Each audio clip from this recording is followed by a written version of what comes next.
ಅತಿಥಿಗಳ ಮುಂದೆ ನಿಷ್ಠುರ ಪ್ರಶ್ನೆಗಳಿಟ್ಟು ನೇರ ಉತ್ತರ ಪಡೆಯುವ ಕಾರ್ಯಕ್ರಮ ಟಾರ್ಗೆಟ್. ನಮ್ಮ ಇವತ್ತಿನ ಟಾರ್ಗೆಟ್ ಬೇಳೂರು ಗೋಪಾಲಕೃಷ್ಣ. ಗೋಪಾಲಕೃಷ್ಣ ಅವರೇ, ನಮ್ಮ ಕಾರ್ಯಕ್ರಮಕ್ಕೆ ಸ್ವಾಗತ. ನಮಸ್ತೆ ಸರ್. ತಾವೀಗ ಯಾವ ಪಕ್ಷದಲ್ಲಿದ್ದೀರಿ ಬೇಳೂರವ್ರೆ? ನಾನೀಗ ಭಾರತೀಯ ಜನತಾ ಪಕ್ಷದಲ್ಲಿದ್ದೀನಿ. ಯಾಕಿದ್ದೀರಿ ಬಿಜೆಪಿಲಿ ನೀವು? ಅಂದರೆ ನಮ್ಮ ಪಕ್ಷ ಅಲ್ಲ, ನಾವು ಭಾರತೀಯ ಜನತಾ ಪಕ್ಷದಲ್ಲಿದ್ದೀವಿ. ಮತ್ತೆಲ್ಲ ಹೋಗ್ಬೇಕಾಗ ಯಾವಾಗಲಿಂದ ನಿಮಗೆ ಈ ಅಭಿಮಾನ ಶುರುವಾಗಿದ್ದು ಬಿಜೆಪಿ ಮೇಲೆ? ಈಗ ಕೆಲವರೆಲ್ಲ ಹೋದ್ರಲ್ಲ, ಈಗ ನಾವು ಮೂಲ ಬಿಜೆಪಿಯವರೇ ನಾವಾಗಿದ್ದೀವಿ. ಈಗ ನೀವು ಮೂಲ ಬಿಜೆಪಿಯವರು? ಈಗ ನಾವು ಮೂಲ ಬಿಜೆಪಿಯವರು. ಈಗ ಅದು ಹೇಗೆ ನೀವು ಮೂಲ ಬಿಜೆಪಿ ಆಗ್ತದೆ? ಅಲ್ಲ, ಹಿಂದೆ ನಾವು ಮೂಲ ಬಿಜೆಪಿಯವರಾಗಿರಲಿಲ್ಲ, ಆದರೆ ಇವತ್ತು ನಾವು ಮೂಲ ಬಿಜೆಪಿಯವರಾಗಿದೆ. ಇವತ್ತು ಎಲ್ಲ ಕೆಲವರೆಲ್ಲ ಬಿಟ್ಟು ಹೋದ್ರಿಂದ ಇವತ್ತು ನಾವೇ ಮೂಲ ಬಿಜೆಪಿಯವರು. ಅದನ್ನು ಪಕ್ಷ ಕಟ್ಟುವಂಥ ಕೆಲಸ ನಾವು ಮಾಡಬೇಕಾಗತ್ತೆ. ಬೇಳೂರು ಗೋಪಾಲಕೃಷ್ಣ ಅವರು ಒಂದು ರೀತಿ ಎಡಬಿಡಂಗಿತನ ಮಾಡ್ತಾ ಇಲ್ವಾ? ಯಾಕೆ ಏನು ಎಡಬಿಡಗಿತನ ಮಾಡಿದ್ವಿ? ನೋಡಿ, ನೀವು ಬಿಜೆಪಿ ಪಕ್ಷಕ್ಕೆ ಬಂದ್ರಿ, ಬಿಜೆಪಿ ಪಕ್ಷದಲ್ಲಿ ಗೆದ್ರಿ, ಶಾಸಕರಾದ್ರಿ. ಖಂಡಿತ. ಆಮೇಲೆ ಆ ಪಕ್ಷದಿಂದ ಉಚ್ಚಾಟನೆ ಆದ್ರಿ. ಯಾಕೆ ಉಚ್ಚಾಟನೆ ಅದೇ? ಯಾರು ಉಚ್ಚಾಟನೆ ಮಾಡಿದ್ದು? ಇದೇ ಯಡಿಯೂರಪ್ಪನವರು ರಾತ್ರಿ 5 ಗಂಟೆ ಬೆಳಗ್ಗೆ ಜಾವ ಇವರು ಉಚ್ಚಾಟನೆ ಮಾಡಿದರು. ಇವರು ತಮ್ಮ ಮಂತ್ರಿ ಸ್ಥಾನವನ್ನು, ನಮ್ಮ ಮುಖ್ಯಮಂತ್ರಿ ಸ್ಥಾನ ಉಳಿಸ್ಕೊಳ್ಳೋಕ್ಕೆ ನಾನು ವಜಾ ಮಾಡಿದ್ದು ಬಿಟ್ಟರೆ ನಾವೇನು ಹೇಳಿದ್ದೇವೆ ಅವರಿಗೆ? ವಜಾ ಮಾಡೋಂಥ ತಪ್ಪು ಏನು ಮಾಡಿದ್ದೀವಿ? ಮುಖ್ಯಮಂತ್ರಿಗಳಾಗಿ ಕಾರ್ಯ ಸರಿ ನಿರ್ವಹಿಸೋದಲ್ಲ, ಅವರು ಬೇಡ ಅಂತ ನಾವು ಹೇಳಿದಷ್ಟೇ. ಆದರೆ ರಾತ್ರಿ ನಮ್ಮನ್ನು ವಜಾ ಮಾಡಿದರು. ತಪ್ಪೇನು ಅದರಲ್ಲಿ? ನಾವೇನು ತಪ್ಪು ಮಾಡಿದ್ದೀವಿ? ನೀವು ಪಕ್ಷ ವಿರೋಧಿ ಚಟುವಟಿಕೆಗಳನ್ನು ಮಾಡಿದ್ರಿ ಅಂತ ನಿಮ್ಮನ್ನು ಆಚೆ ಹಾಕಿದ್ದು? ಯಾವ ವಿರೋಧ ಚಟುವಟಿಕೆ ಯಾವುದೂ ಮಾಡಿರಲಿಲ್ಲ ನಾವು. ಖಂಡಿತವಾಗಿ ಹೇಳ್ತೀವಿ, ಇವರು ಆಡಳಿತ ಸರಿ ಇಲ್ಲ, ನಮಗೆ ಬೇರೆಯವ್ರು ಮುಖ್ಯಮಂತ್ರಿ ಮಾಡಿ ಅಂತ ಹೇಳಿದಷ್ಟೇ. ಈಗ ಅದನ್ನು ಹೇಳಿದವರು ಕೊನೆಗೆ ಅವ್ರ ಜೊತೆ ನಿಂತ್ಕೊಂಡ್ರಿ ನೀವು. ಇಂದ್ರ ಚಂದ್ರ ಅಂತ ಯಡಿಯೂರಪ್ಪನ ಹೊಗಳಕ್ಕೆ ಶುರು ಮಾಡಿದ್ರಿ. ಕಾರಣ ಇದೆ. ಇವತ್ತು ಭಾರತೀಯ ಜನತಾ ಪಕ್ಷದಲ್ಲಿ ನಾವು ಗೆದ್ದೋಗಿ ಇವತ್ತು ನಾವು ಹೈಕೋರ್ಟಲ್ಲಿ, ಸುಪ್ರೀಂ ಕೋರ್ಟಲ್ಲಿ ನಮ್ಮ ಪರವಾಗಿ ಬಂದ ನಂತರ ಇದೇ ಯಡಿಯೂರಪ್ಪನವರಿಗೆ ಅವ್ರನ್ನ ಉಳಿಸಿರೋಂಥವ್ರು ನಾವೇ ಇವತ್ತು ಉಳಿಸಿರೋದು. ಯಾಕೆ ಉಳಿಸಿದ್ರೆ? ಮಂತ್ರಿ ಮಾಡ್ತಾರೆ ಅಂತ ಹೇಳಿ? ಅಲ್ಲ, ನನಗೆ ಮಂತ್ರಿ ಮಾಡ್ತಾರಂತಲ್ಲ, ಮತ್ತೆ ಈ ಚುನಾವಣೆ ಬರಬಾರ್ದು, ಮತ್ತೆ ಭಾರತೀಯ ಜನತಾ ಪಕ್ಷ ದಕ್ಷಿಣ ಭಾರತದಲ್ಲಿ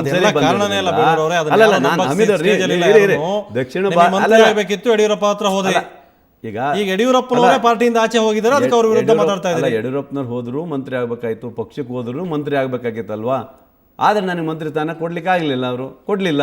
ಕೊನೆಗೂ ಸಹ ನನಗೆ ಲಾಸ್ಟಿಗೆ ಚೂರಿ ಹಾಕಿದರು. ಯಾರು? ಯಡಿಯೂರಪ್ಪನವರು. ಯಾಕೆ? ಅವ್ರ ಮಗ ಅವರು ಸೇರಿಕೊಂಡು ಬೇಳೂರಿಗೆ ಏನಾದ್ರು ಕೊಟ್ಟರೆ ಜಿಲ್ಲೆಯಲ್ಲಿ ಪ್ರಭಾವಿ ರಾಜಕಾರಣ ಆಗ್ತಾನೆ, ಮತ್ತೊಬ್ಬ ಬಂಗಾರಪ್ಪ ಆಗ್ತಾನೆ ಅಂತ ಹೇಳ್ಕೊಂಡು ನಾನು ತಪ್ಪಿಸಿದ್ರು.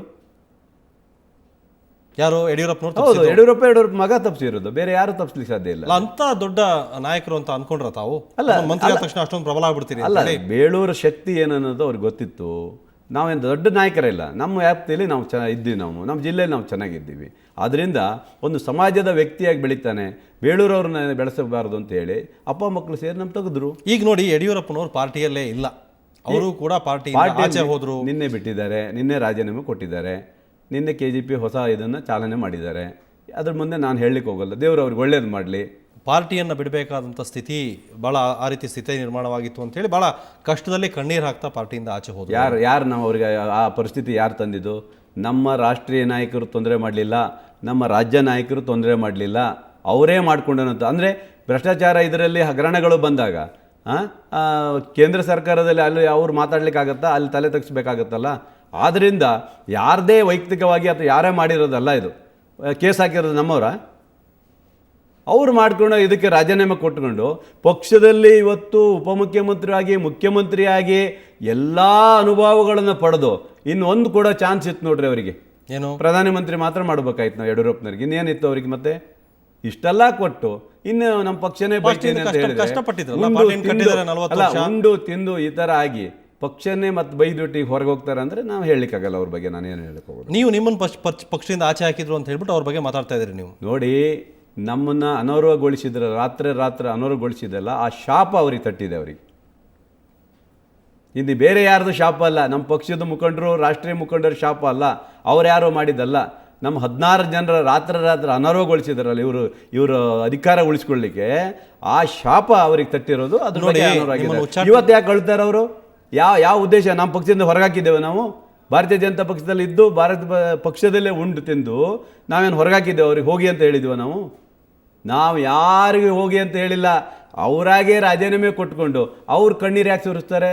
ಶೋಭಾ ಮೇಡಮ್ಗೆ ತೆಗೆದಾಕ್ದಾಗಲೂ ಹತ್ರು. ಇನ್ನೊಂದು ವಿಚಾರ ನೋಡಿ, ಈಗ ನಿಮ್ಮನ್ನು ಪಕ್ಷದಿಂದ ಉಚ್ಚಾಟನೆ ಮಾಡಿದ್ರಿ, ಬೇರೆ ಯಾರ ಜೊತೆ ಕೈ ಜೋಡಿಸಿದ್ರಿ, ಹಾಗೆ ಹೇಗೆ ಅಂತ ಹೇಳಿ ಸುಪ್ರೀಂ ಕೋರ್ಟ್ಗೆ ಹೋದ್ರಿ, ನಿಮ್ಮ ಪರವಾಗಿ ತೀರ್ಪು ಅಂತೂ ಮೀಸೆ ತಿರುವಿದ್ರಿ. ಆಗ ನಾವೇನ್ ಮಾಡ್ತೀವಿ ನೋಡಿ ಅಂತ. ಆ ನಂತರ ನೀವು ಅವ್ರ ಜೊತೆನೆ ನಿಂತ್ಕೊಂಡು ಈಗ ಅವ್ರ ವಿರುದ್ಧ ಮಾತಾಡ್ತಾ ಇದ್ದೀರಿ ಬೇಳೂರವ್ರೆ. ಆವಾಗ ನಮ್ಮ ಪಕ್ಷದಲ್ಲಿದ್ದಂಥವರು ಪಕ್ಷದ ಮುಖ್ಯಮಂತ್ರಿ ಆಗಿದ್ದರು. ನಾವು ಬೇರೆ ಇದು ಮಾಡಲಿಕ್ಕೆ ಆಗಿಲ್ಲ, ಹೌದಾ? ಅವರು ಮುಖ್ಯಮಂತ್ರಿ ಆದಮೇಲೆ ನಾವು ಅವ್ರ ಜೊತೆ ಬರದೆ ನೀನು ಬೇರೆ ಕಡೆ ಹೋಗೋಕ್ಕಾಗತ್ತಾ? ಮತ್ತೆ 7 ತಿಂಗಳು ನಮ್ಗೆ ಅನಾರೋಗ್ಯ ಮಾಡಿದ್ದೇ ನಾವು ಸುಸ್ತಾಗಿ ಕೂತಿದ್ದೀವಿ ಇವ್ರ ಇದರಿಂದ. ಆಮೇಲೆ ನಾವು ಮತ್ತೆ ಅಭಿವೃದ್ಧಿ ಮಾಡುವಂಥ ನಮ್ಮ ತಾಲೂಕನ್ನು ಅಭಿವೃದ್ಧಿ ಮಾಡಬೇಕು. ಅದಕ್ಕೋಸ್ಕರ ಅವರಿಗೂ ಅನ್ಯಾಯ ಆಗೋದು ಬೇಡ, ತೊಂದರೆ ಆಗೋದು ಬೇಡ, ಪಕ್ಷಕ್ಕೆ ಏನು ಹಾನಿ ಮಾಡಬಾರ್ದು, ನಮ್ಮಿಂದ ಪಕ್ಷಕ್ಕೆ ಹಾನಿ ಆಗಬಾರ್ದು ಅಂತವೇ ನೇರವಾಗಿ ರಾಜ್ಯಪಾಲರಿಗೆ ಬಂದು ಭೇಟಿ ಕೊಟ್ಟಿವಿ. ಆ ರಾಜ್ಯಪಾಲರು ಅಡ್ಡ ಹಾಕಿದ್ರು, ಅವತ್ತು ಬೇಡ ಏನೋ ಮಾಡಬೇಕಂತ ಅವರು ಅಡ್ಡ ಹಾಕಿದ್ರು. ಆದರೂ ಸಹ ಗಲಾಟೆ ಮಾಡಿ ಒಳಗಡೆ ಹೋಗಿ ಸಿಗ್ನೇಚರ್ ಹಾಕಿ ನಾವು ಬಂದು ಪಕ್ಷವನ್ನು ಉಳಿಸಿದ್ದೀವಿ, ಇವರು ಮುಖ್ಯಮಂತ್ರಿಯಾಗಿ ಉಳಿಸಿದ್ದೀವಿ. ಆದರೆ ಇವರು ನಮಗೇನು ಮಾಡಲಿಲ್ಲ.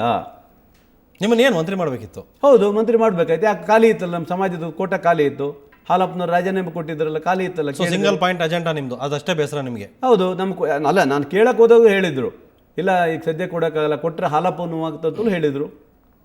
ರೈಟ್ ಗೋಪಾಲಕೃಷ್ಣ, ನಿಮ್ಮ ಜೊತೆ ಇನ್ನಷ್ಟು ಮಾತಾಡ್ತೀನಿ, ಅದಕ್ಕೆ ಮೊದಲು ಒಂದು ಚಿಕ್ಕ ಬ್ರೇಕ್.